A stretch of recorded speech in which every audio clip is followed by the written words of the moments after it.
नमस्कार दोस्तों, जय हिंद। Welcome to exam tricky. आप सभी भाई बहनों का स्वागत है आपके अपने यूट्यूब चैनल एग्ज़ाम ट्रिकी में। दोस्तों आज हम इस वीडियो में बात करेंगे education of children with hearing impairment के जो आपके महत्वपूर्ण सही गलत हैं, महत्वपूर्ण आपके ट्रू फॉल्स जो आप कह सकते हैं, या हम कह सकते हैं रिक्त स्थानों पर, और आपके बहुविकल्पीय प्रश्नों पर। और दोस्तों आप लोगों के कमेंट थे कि आप लोगों को शॉर्ट क्वेश्चन यानी कि 5 नंबर के इंपॉर्टेंट क्वेश्चनों के बारे में बताया जाए। तो दोस्तों बहुत ही जल्द आप लोगों के सभी सब्जेक्ट यानी कि जो आपके 6 के 6 सब्जेक्ट हैं, सभी सब्जेक्ट की वीडियो बना दी जाएगी, जिसमें आपको 5 नंबर में इम्पॉर्टेंट क्वेश्चन ही देखने को मिलेंगे। और आप लोग उन क्वेश्चंस को, आपके पास नोट्स हैं, आप लोग उन क्वेश्चनों को तैयार कर लीजिएगा, आप लोगों को काफ़ी मदद मिलेगी। बाकी आप लोग पढ़ रहे हैं और अच्छे से पढ़ते रहिए। ये नहीं कहता कि जो मैं आपको क्वेश्चन बताऊं वही तैयार कीजिए, स्वयं से भी पढ़िए, क्योंकि आप अगर स्वयं से पढ़ेंगे बहुत अच्छा करेंगे, बेहतरीन करेंगे और अच्छे ढंग से पेपर देने जाइएगा।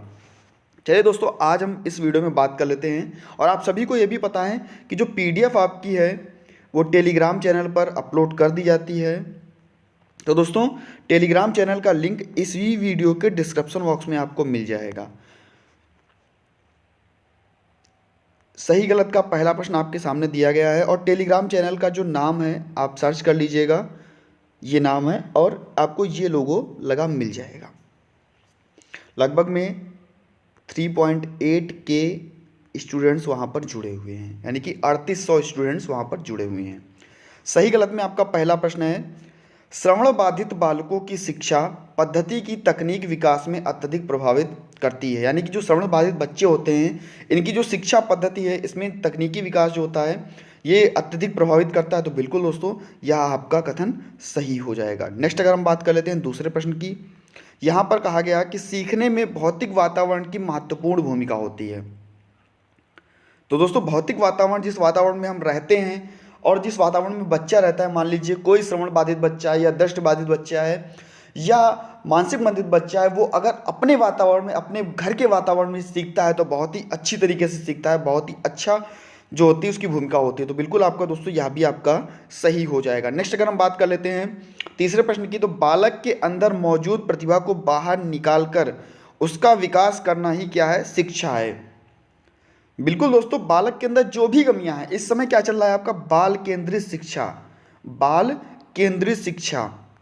तो इसके अंदर क्या है दोस्तों, बालक के अंदर जो भी कमियां हैं उसको दूर किया जाएगा और जिस क्षेत्र में बालक आगे बढ़ना चाह रहा है उस क्षेत्र में बालक को आगे बढ़ाया जाएगा, चाहे वो खेल का क्षेत्र हो, चाहे वो पेंटिंग का क्षेत्र हो, चाहे वो पढ़ने का क्षेत्र हो। यानी कि बाल केंद्रित शिक्षा के अंतर्गत बालक को केंद्र माना जा रहा है, बालक की रुचियां जहां पर हैं काम वही बालक से कराया जाएगा। तो बिल्कुल बिल्कुल दोस्तों आपका यह भी कथन आपका सही हो जाएगा।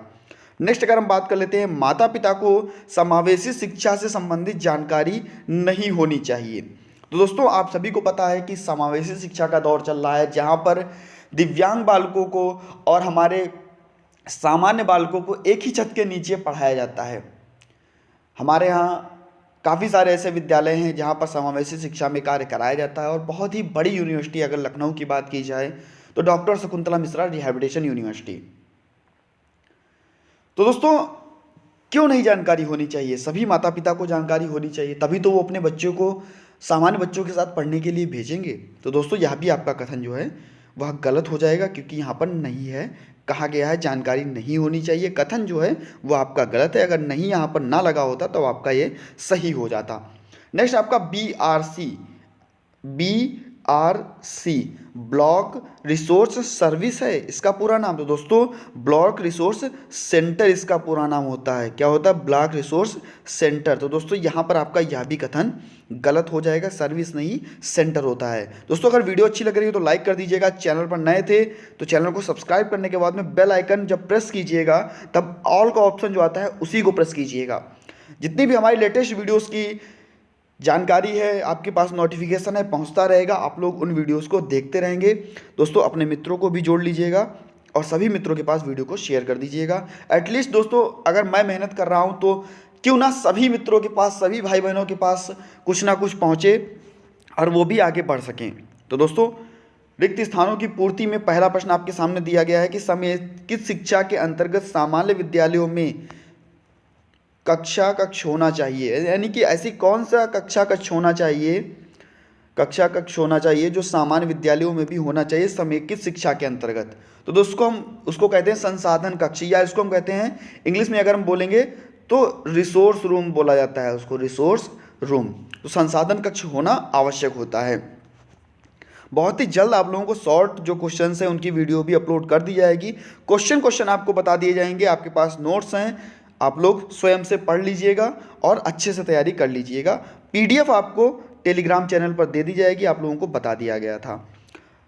दूसरा है मनुष्य एक, जाहिर सी बात है कैसा प्राणी है, सामाजिक प्राणी है। मनुष्य एक सामाजिक प्राणी है। नेक्स्ट अगर हम बात कर लेते हैं तीसरे प्रश्न की, तो परामर्श लोगों के बीच की जाने वाली एक तरह की, दोस्तों परामर्श जो होता है वो लोगों के बीच, जब दो लोगों के मान लीजिए परामर्श लेने के लिए कोई भी बालक जाता है तो दोस्तों उसको क्या किया जाता है, तो दोस्तों उसके लिए चिकित्सा का उपयोग किया जाता है, चिकित्सकीय माध्यम से उसको परामर्श दिया जाता है।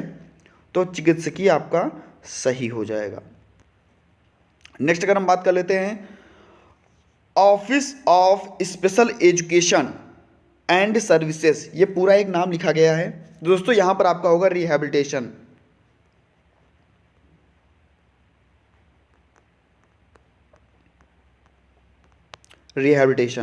नेक्स्ट अगर हम बात कर लेते हैं पांचवा प्रश्न आपके सामने, पर्यवेक्षक अभिभावक व एवं के बीच श्रवण बाधित हेतु कड़ी मानी जाती है। तो दोस्तों यह व्यवसायिकों और विद्यालयों के बीच जो होती है वो श्रवण बाधित हेतु एक कड़ी मानी जाती है, यानी कि पहले में होगा आपका व्यवसायिकों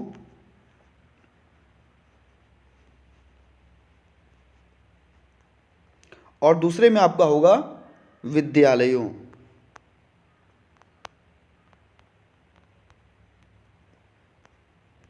नेक्स्ट आपके बहुविकल्पीय प्रश्न, जहां पर कहा गया कि वर्तमान में निःशक्त बच्चों की शिक्षा के लिए किस चीज को कहा जाता है, यानी कि निःशक्त बच्चों की शिक्षा के लिए किस चीज को कहा जाता है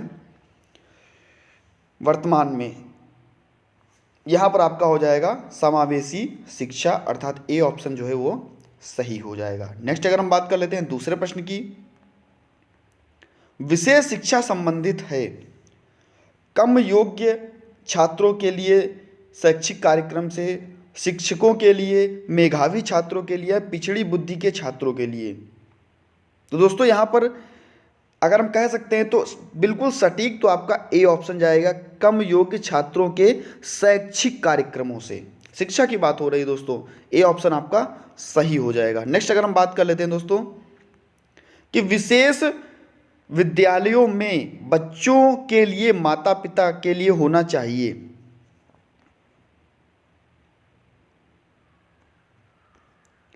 विशेष विद्यालयों में बच्चों के लिए एवं माता पिता के लिए होना चाहिए। निर्देश, परामर्श, दोनों, कोई नहीं। तो दोस्तों यहाँ पर आपके ए व बी दोनों ऑप्शन आपके सही हो जाएंगे, अर्थात यहाँ पर सी ऑप्शन आपका सही हो जाएगा। नेक्स्ट अगर हम बात कर लेते हैं MBO के कौन से सिद्धांत हैं, MBO के कौन से सिद्धांत हैं। निर्णय लेने में भागीदारी, स्पष्ट समय अवधि, कार्य निष्पादन भूल या उपरोक्त सभी। तो दोस्तों यहां पर आपका डी ऑप्शन जो है वो सही हो जाएगा। नेक्स्ट अगर हम बात कर लेते हैं सामान्य अभिलेख का चयन कीजिए।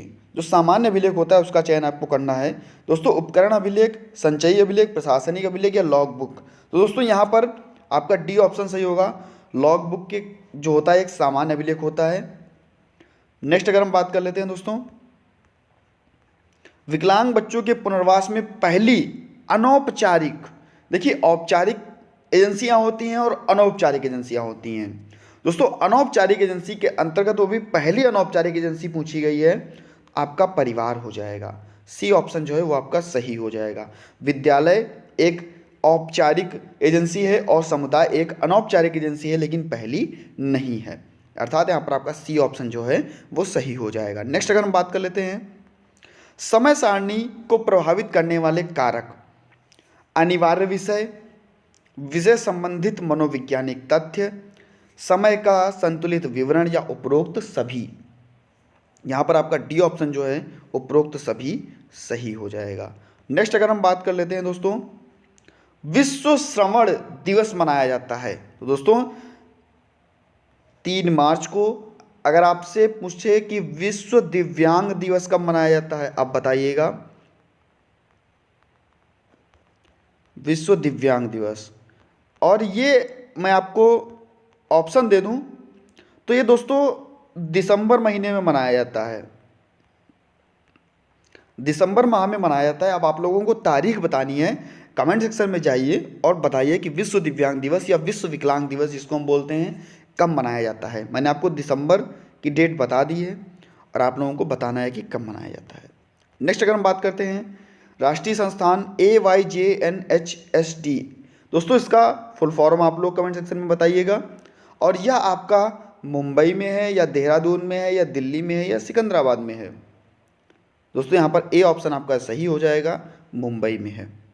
अगर हम दूसरे प्रश्न की बात करें तो दृष्टिबाधितों के लिए राष्ट्रीय संस्थान कहाँ है, राष्ट्रीय संस्थान का नाम क्या है आप लोग कमेंट सेक्शन में बताइएगा और नया नाम बताइएगा। ए देहरादून, दिल्ली, सिकंदराबाद, कोलकाता। तो दोस्तों देहरादून में आपका दृष्टिबाधितों के लिए राष्ट्रीय संस्थान है, ए ऑप्शन आपका सही हो जाएगा। तो इस प्रकार से आज के आपके प्रश्न समाप्त होते हैं। आप सभी का बहुत बहुत धन्यवाद और अपने मित्रों के पास वीडियो को शेयर करना ना भूलिएगा। चैनल पर नए थे तो चैनल को सब्सक्राइब कर लीजिएगा, वीडियो अच्छी लगी हो तो लाइक कर दीजिएगा। मिलता हूँ दोस्तों नेक्स्ट वीडियो में नई जानकारी के साथ।